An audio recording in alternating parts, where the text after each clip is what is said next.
I go to university, art university. I was a smart kid, but I got cancer in my right eye. Then one day I feel a blurry in my right eye when we were like playing with the air gun. I told my uncle said, take him to the doctor. I told my dad, and my dad took me to the doctor, and they said, hey, this is a serious thing. You have to take him to the capital city. So I went to capital city. Doctors are coming at me. They're looking at my eye, and it's a rare disease, cancer. They said it cannot be treated in Iran, and it will leak to your liver, and that's it. So everyone is dying. Everyone is crying for me and thinking I'm going to die. Anywhere I go, people are feeling like like someone, I'm going to die. It was painful, man. It was painful, and I was like, I can't take this. I know I can't listen to these people. I just no. I want to be on. The Arnold picture, the bodybuilding was escape from the reality. That was my escape from reality because it was so painful. It was anywhere I turned, it was pain, and it was pain of poverty. It was the poverty was making us go against each other. The uncle throwing us out of our house. It's just like it was.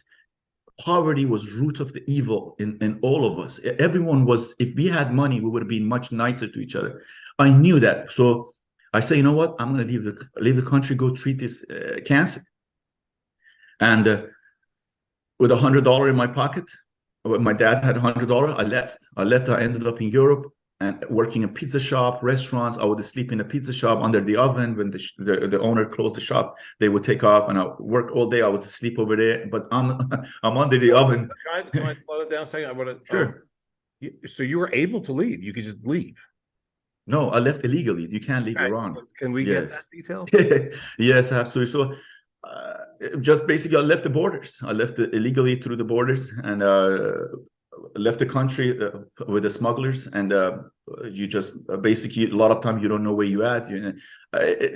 So you were. Let's slow that down because that seems like a really relevant piece of the story that required a boatload of balls.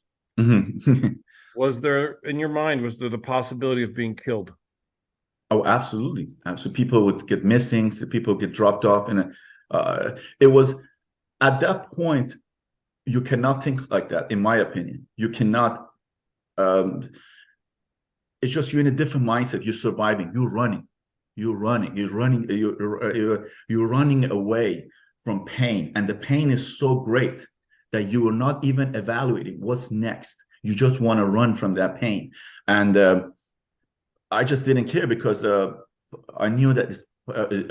People would get. I saw in front of me, people would get. They would squeeze people out of money. They would. You're dealing with organized kind of gangs that are running all these operations. You're very vulnerable. You're putting yourself in a very vulnerable situation, and you have no control of many, many things. So you just got to let go and have faith. Sometimes in life, in my opinion, you don't have the answers. You just got to trust that it's like. You just got to trust. You just have to believe that there's a bigger thing waiting.